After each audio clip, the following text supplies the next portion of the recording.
Episode 32, Medical Preparedness and Tactical Emergency Care, When Seconds Decide Outcomes. Welcome to Executive Protection Insights, the podcast where we break down real-world lessons, evolving threats, and the operational realities shaping modern executive protection. I'm Liam, your host. Today, I want you to imagine a moment every protection professional eventually faces. The radios go quiet, not because nothing is happening, but because everything is happening at once. A sudden collapse, a vehicle accident, a medical emergency in a crowd, an explosion, gunfire, a principal who suddenly can't breathe. In that moment, titles don't matter. Gear lists don't matter. Perfect plans don't matter. What matters is this: can you keep someone alive long enough for help to arrive? Medical preparedness and tactical emergency care are not optional skills in executive protection. They are not secondary disciplines. They are not something you delegate to someone else. They are often the final layer between injury and death. In this episode, we're going to talk about medical preparedness in executive protection, what it really means, where teams fail, how tactical emergency care fits into EP operations, and why preparation, not heroics, determines outcomes when seconds decide everything. Why medical preparedness matters in executive protection. Let's start with a hard truth. Most executive protection professionals will never fire a weapon in the line of duty, but many, why if not most, will face a medical emergency, heart attacks, vehicle collisions, falls, seizures, diabetic emergencies, heat injuries, severe allergic reactions. And when those moments happen, you are the first responder, whether you plan to be or not.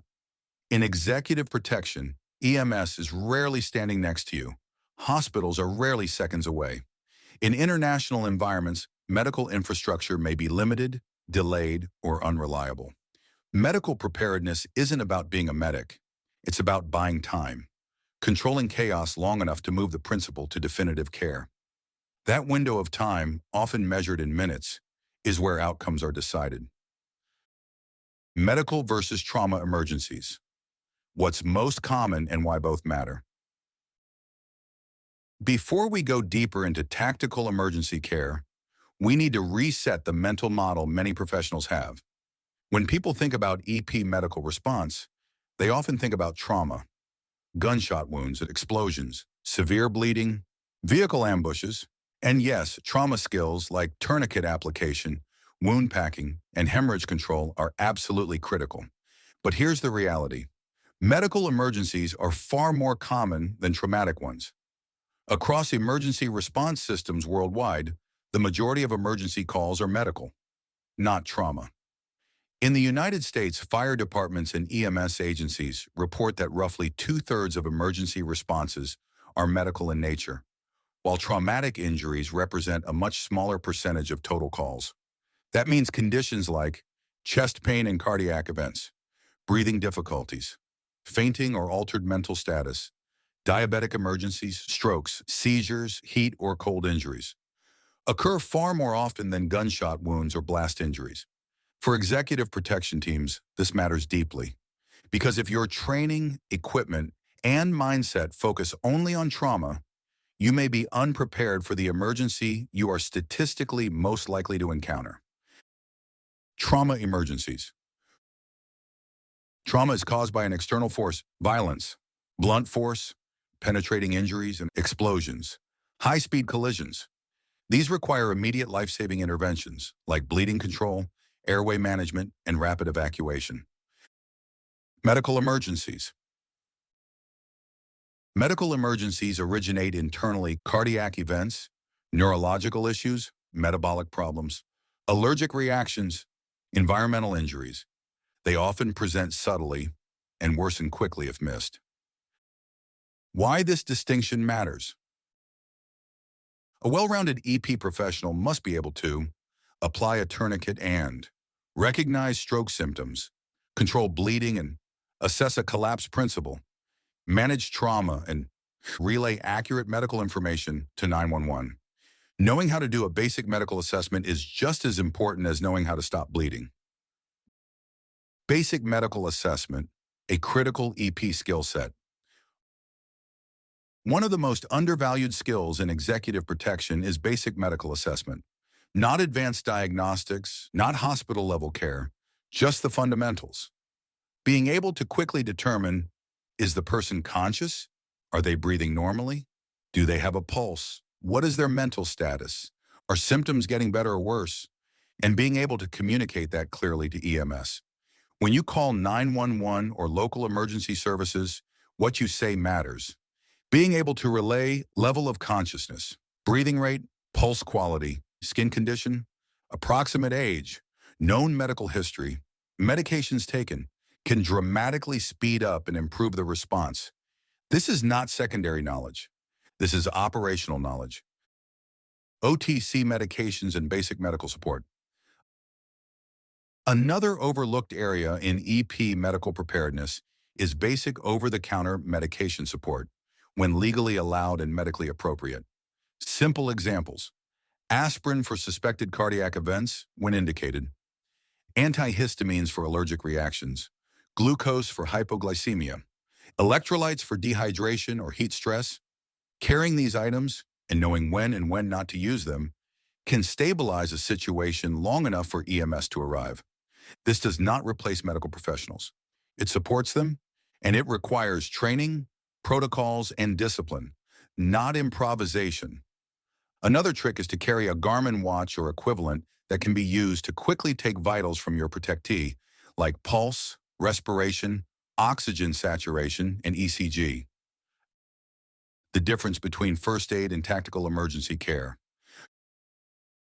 Traditional first aid is designed for safe environments: offices, schools, public spaces where help is nearby. Tactical emergency casualty care assumes something very different. It assumes ongoing or potential threat, limited resources, delayed evacuation, high stress, environmental constraints. In EP operations, care may need to be delivered while moving, under noise and confusion, while securing the principal, while coordinating evacuation. This is why tactical medical training is not interchangeable with basic first aid, and why both medical and trauma skills must coexist. Common medical failures in executive protection. Medical failures in EP are rarely dramatic, but they are deadly. Overconfidence and assuming someone else will handle medical care. Undertraining. Skills learned once and never refreshed fade rapidly. Poor equipment placement. Medical gear locked in a trunk or carried by the wrong person is useless. No medical planning. Routes are planned. Hotels are planned. Hospitals are often not. These failures are preventable, but only if medical preparedness is treated as operational, not optional. Medical preparedness as a layered system. Effective medical preparedness is layered. Prevention. Understanding medical history, medications, allergies, and vulnerabilities. Early recognition. Identifying subtle warning signs before collapse. Immediate intervention. Bleeding control, airway support, shock prevention, evacuation, and handoff. Getting the patient to higher care efficiently and safely. Miss one layer and the entire system weakens. The role of advanced work in medical planning. Medical preparedness begins during advanced work. That means identifying nearest appropriate hospitals, trauma versus non-trauma centers, response times, air evacuation options, local EMS capability. Especially internationally, not all hospitals provide the same level of care. Advanced work turns medical response from guesswork into execution. Medical equipment, what matters and why.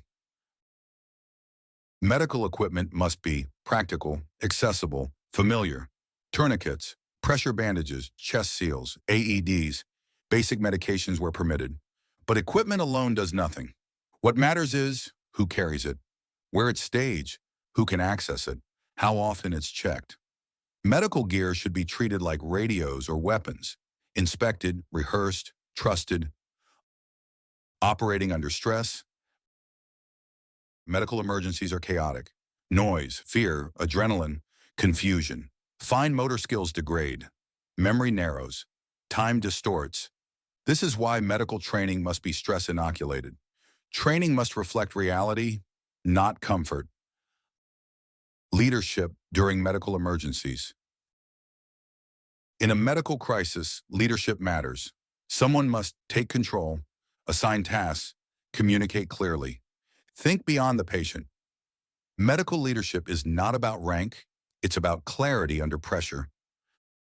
Lessons learned for executive protection teams. Here are the key takeaways. Medical emergencies are more common than trauma. Both require preparation, assessment, and communication matter as much as intervention. Training must be continuous. Planning saves time, and time saves lives. Practical steps for EP teams. Actionable steps. Conduct medical risk assessments for every mission. Train regularly in both medical and trauma care. Assign clear medical roles. Stage equipment intelligently. Practice 9/11 EMS communication. Debrief every medical response. Prepared teams don't panic, they execute. Closing thoughts. In executive protection, violence may be rare, but medical emergencies are not. When they happen, there are no do-overs.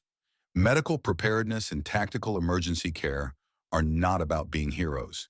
They are about being ready, ready to act, ready to lead, ready to keep someone alive when everything else has gone wrong. Platforms like Advanced Work help EP teams plan missions holistically, integrating medical planning, routes, communications, and contingencies into a single operational picture. Thank you for joining me on this episode of Executive Protection Insights. If this resonated, subscribe, leave a review, and share it with your network. Until next time, stay vigilant, stay prepared, and remember, you may never need your medical skills, but if you do, nothing else will matter more.